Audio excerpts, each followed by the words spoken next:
La inflación está bajando, los salarios están subiendo, el desempleo está en mínimos históricos, la economía está en expansión, el ahorro está en máximos históricos, los mercados suben.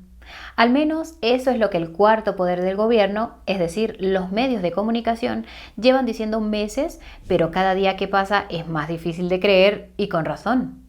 Hoy vamos a contarte lo que ha estado ocurriendo realmente con la inflación, los salarios, el ahorro, la economía, el desempleo y los mercados y por qué la gente en el poder parece estar manipulándonos al respecto.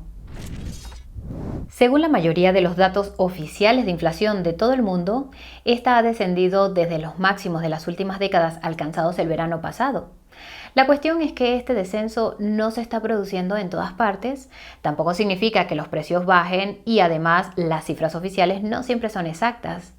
Para contextualizar, técnicamente hay dos datos para la mayoría de las medidas de inflación.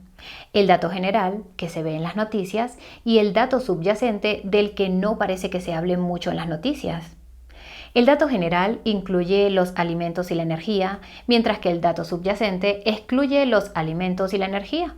Si te preguntas por qué, la respuesta es que los alimentos y la energía son extremadamente volátiles, lo que significa que sus precios pueden cambiar significativamente de un mes a otro.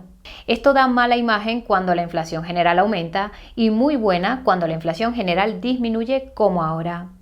Tomemos como ejemplo el índice de precios al consumo o IPC de los Estados Unidos.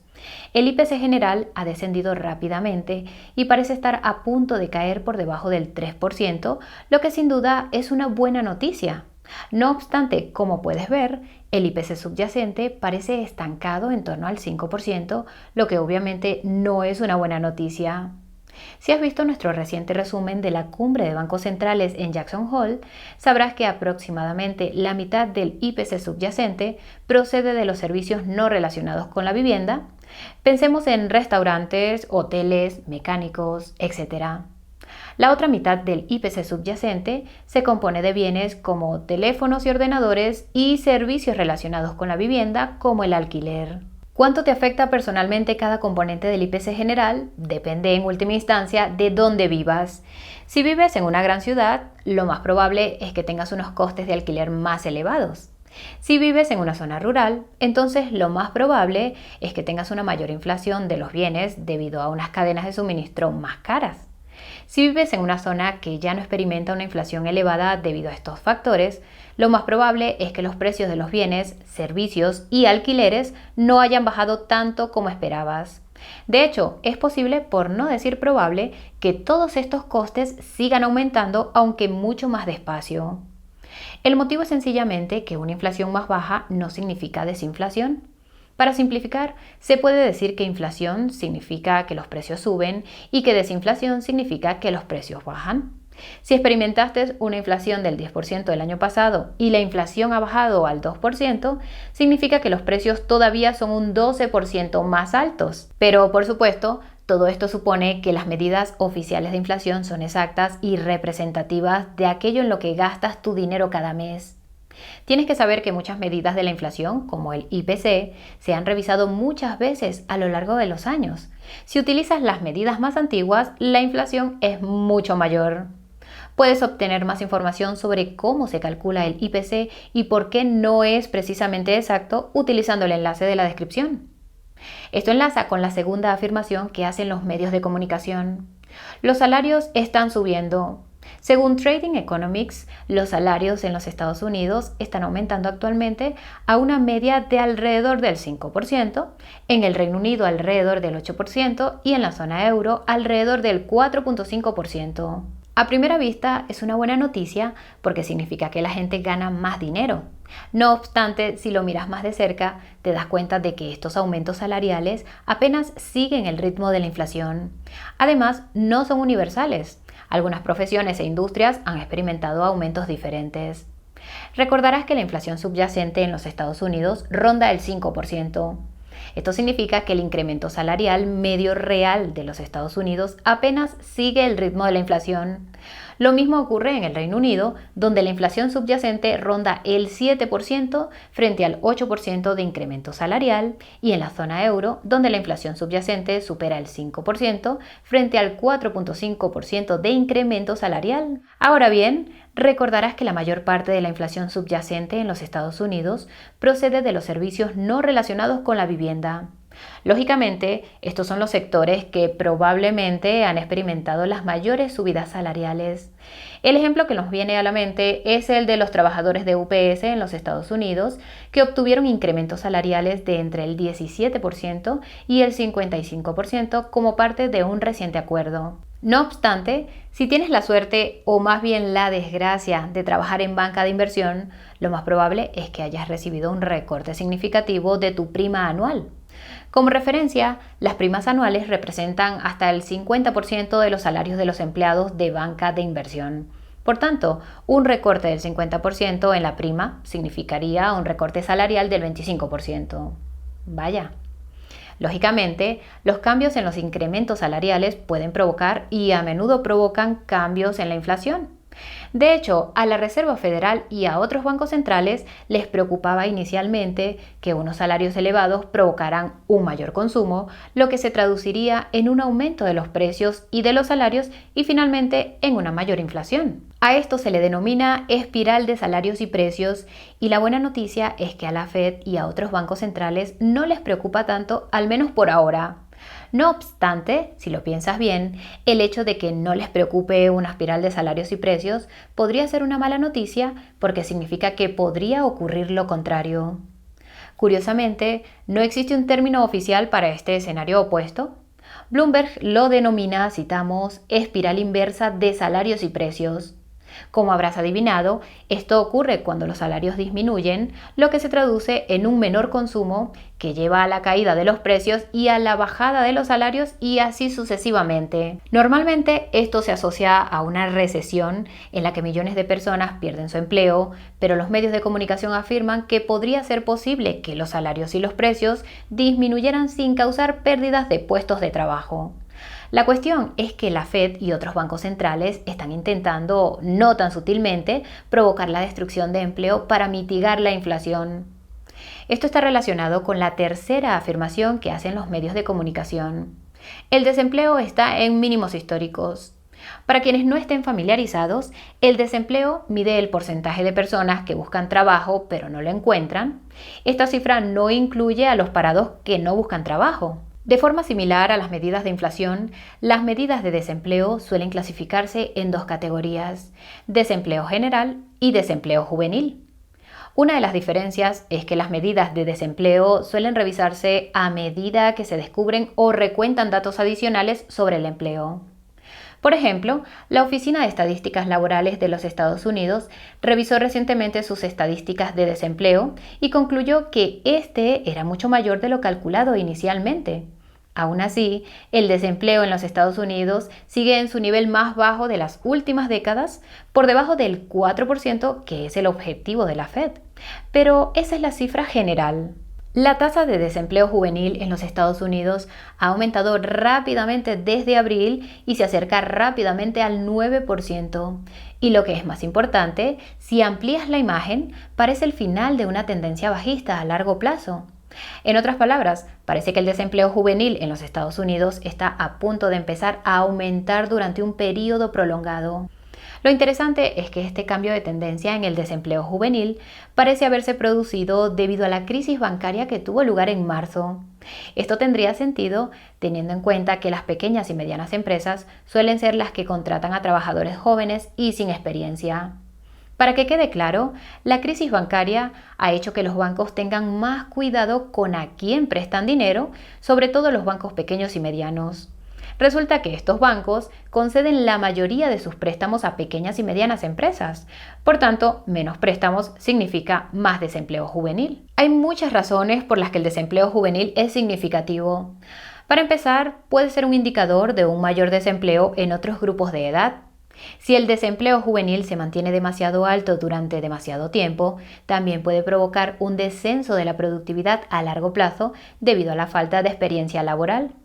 No obstante, la principal razón por la que la tasa de desempleo juvenil es importante es porque se considera precursora del malestar social e incluso de la guerra civil. Se cree que los altos niveles de desempleo juvenil desempeñaron un papel clave en la primavera árabe, la guerra civil rusa e incluso la Revolución Francesa. Probablemente por eso las autoridades chinas decidieron hace poco dejar de publicar sus estadísticas de desempleo juvenil. Al parecer, el desempleo juvenil en China supera el 20% y eso según las estadísticas oficiales. Al igual que la inflación, es posible, por no decir probable, que la tasa real de desempleo juvenil sea mucho mayor. Pero como en el caso de la inflación, lo importante no es el dato, sino la dirección que toma y la rapidez con que lo hace. Como hemos mencionado hace un momento, el desempleo juvenil parece estar aumentando rápidamente. Parece que la tasa de desempleo general está empezando a seguir el mismo camino, pero es demasiado pronto para decirlo. Si el desempleo general sigue los pasos del desempleo juvenil, pronto podría superar el objetivo del 4% fijado por la Fed y otros bancos centrales. Se cree que esto les obligará a bajar los tipos de interés, pero es probable que esto dependa de su impacto en la economía. Esto tiene que ver con la cuarta afirmación que hacen los medios de comunicación. La economía es fuerte y el consumidor es resiliente. Por si no lo hemos dejado suficientemente claro, el crecimiento económico depende fundamentalmente del consumo. Si la gente consume, la economía es fuerte. Si no lo hacen, la economía es débil. Por eso, el índice de confianza de los consumidores es otra medida que los economistas y los inversores siguen muy de cerca. Naturalmente, cuanto mayor sea la confianza de los consumidores en la economía, más probable será que gasten dinero. Hacia dónde se dirige la confianza de los consumidores depende de qué factores la impulsen. Por ejemplo, en los Estados Unidos, la confianza de los consumidores ha ido en aumento desde principios de año, pero el mes pasado experimentó su mayor caída de los últimos años, mucho más de lo previsto. La caída se debió a una combinación de preocupaciones en torno al aumento de la inflación, el deterioro del mercado laboral y el aumento de los costes de los préstamos. Curiosamente, son los tres factores que hemos analizado hasta ahora. Ahora bien, al igual que la tasa de desempleo juvenil, el índice de confianza de los consumidores presenta un escenario muy preocupante cuando nos alejamos. La última vez que el índice rondó un nivel tan bajo fue en torno a la crisis financiera de 2008. De hecho, alcanzó un nivel aún más bajo el año pasado, lo que tiene sentido teniendo en cuenta lo que estaba ocurriendo en ese momento. Por si lo has olvidado, el año pasado la inflación fue de 2 dígitos en la mayoría de los países y los bancos centrales estaban subiendo los tipos de interés a velocidades récord para intentar luchar contra esta inflación. Esto supuso un doble golpe para los consumidores, bienes y servicios más caros y pagos de la deuda más caros. El lado positivo fue que el aumento de los tipos de interés se concentró en los tipos de interés a más corto plazo. Para tu información, los tipos de interés a corto plazo son los únicos sobre los que pueden influir los bancos. Lo que es diferente esta vez es que son los tipos de interés a más largo plazo los que suben y estos están influidos por los mercados. Además, los tipos de interés a más largo plazo influyen directamente en los tipos de interés de otras formas de deuda a más largo plazo, como las hipotecas. Como algunos habréis oído, los tipos hipotecarios en los Estados Unidos han alcanzado recientemente sus niveles más altos de las últimas 2 décadas, y eso a pesar de que la Fed probablemente ya no suba los tipos.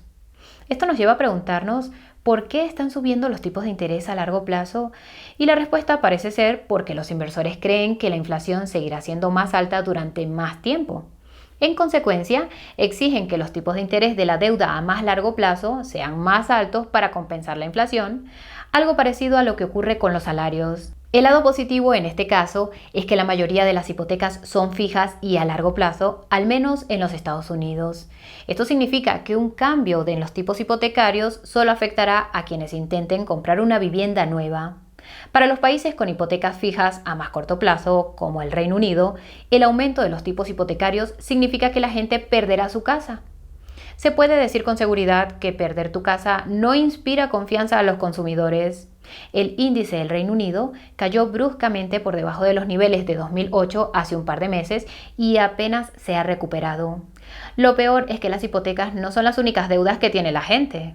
Las deudas de las tarjetas de crédito han alcanzado máximos históricos en muchos países durante el último año y los consumidores de los Estados Unidos acumulan más de $1 billón. Si tienes una tarjeta de crédito, sabrás que los tipos de interés de estas deudas son muy altos y pueden subir aún más cuando suben los tipos de interés y la inflación. Doble golpe. La quinta afirmación de los medios de comunicación se deriva de la cuarta. El ahorro está en máximos históricos. Se trata seguramente de la afirmación de los medios de comunicación más controvertida, medios que han postulado que todo el estímulo de la pandemia y las bajadas de tipos hicieron posible que todo el mundo llenara su hucha.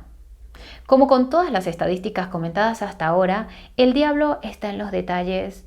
Según algunas fuentes, hay billones de dólares de exceso de ahorro ahí afuera en alguna parte. No obstante, cuando profundizas en los datos, te das cuenta de que estos ahorros están fuertemente concentrados en las personas e instituciones ricas. Esta riqueza se está concentrando aún más debido a la subida de los tipos de interés, porque quienes tienen grandes reservas de efectivo pueden obtener un alto rendimiento de las mismas invirtiendo en deuda del gobierno de los Estados Unidos. Algunos economistas creen que los elevados tipos de interés están provocando paradójicamente una mayor inflación debido a todos estos ingresos pasivos. Mientras tanto, la persona media ha agotado prácticamente sus ahorros. Según la tasa de ahorro de los hogares de los Estados Unidos, el ahorro personal se encuentra en los niveles más bajos desde principios de la década de 2000. Se cree que este es en gran parte el motivo por el que los saldos de las tarjetas de crédito han aumentado tanto en el último año. Otra estadística útil para evaluar la tasa de ahorro real es cuánta gente vive al día, es decir, de nómina en nómina. Pues bien, recientemente se ha revelado que alrededor del 61% de los estadounidenses viven al día. Para poner las cosas en perspectiva, esto supone un aumento del 2% durante el último año. Como con todas las demás estadísticas comentadas hasta ahora, lo importante es la dirección y el ritmo del cambio. Si extrapolamos un aumento del 2% para los próximos 2 o 3 años, lo que parece probable dadas las circunstancias, esto significa que más de 2/3 de los estadounidenses podrían vivir pronto al día. Esto coincide con la reciente evaluación del exceso de ahorro realizada por la sucursal de San Francisco de la Fed. Su conclusión es que quedan menos de $200.000 millones de exceso de ahorro. Para poner las cosas en perspectiva, era de $500.000 millones a principios de año. Esto significa que el exceso de ahorro podría agotarse pronto. Y esto a su vez significa que es probable que los estadounidenses se endeuden aún más para intentar seguir el ritmo del aumento del coste de la vida. Ni qué decir tiene que esto tendrá un inmenso coste emocional. Es un sentimiento con el que muchos de nosotros estamos familiarizados. Por mucho que trabajes, parece que no puedes salir adelante. Esta desesperanza puede aumentar y a menudo lo hace, incrementando la propensión a invertir el dinero que quede en criptomonedas y acciones meme. Y he aquí que el llamado ejército minorista ha estado apostando cantidades récord de dinero en acciones individuales, $1.500 millones en una sola semana de junio. Aunque no es lo más prudente, puedes entender su desesperación. ¿Por qué gastar unos cientos de dólares en pagar deudas impagables cuando puedes gastar unos cientos de dólares en una acción meme para pagar todas tus deudas? Para ellos, ahorrar dinero parece un esfuerzo inútil con la elevada inflación y los altos tipos de interés. Esto enlaza con otra afirmación que hacen los medios de comunicación. Los mercados están subiendo. Lo creas o no, esta afirmación tampoco es del todo exacta. No nos malinterpretes, las acciones han subido como la espuma desde principios de año. La cuestión es que solo han sido un puñado de ellas. Solo alrededor de media docena de valores han subido desde principios de año, concretamente los valores tecnológicos. Esto ha hecho subir a índices bursátiles como el S&P 500, aunque los otros 494 valores del índice han estado cotizando lateralmente, como la dinámica de la inflación que hemos mencionado antes. Un verdadero mercado alcista también requiere catalizadores alcistas que lo mantengan en marcha. Los catalizadores pueden agruparse en factores macroeconómicos y factores específicos de las acciones. Desde nuestro punto de vista, ninguno parece especialmente prometedor a corto o medio plazo. En el frente de los factores macroeconómicos, preocupa que aumente la inflación, que los tipos de interés se mantengan más altos durante más tiempo, que aumente el desempleo y que disminuyan la confianza y el gasto de los consumidores. A estas alturas ya sabrás que todas estas preocupaciones están más que justificadas.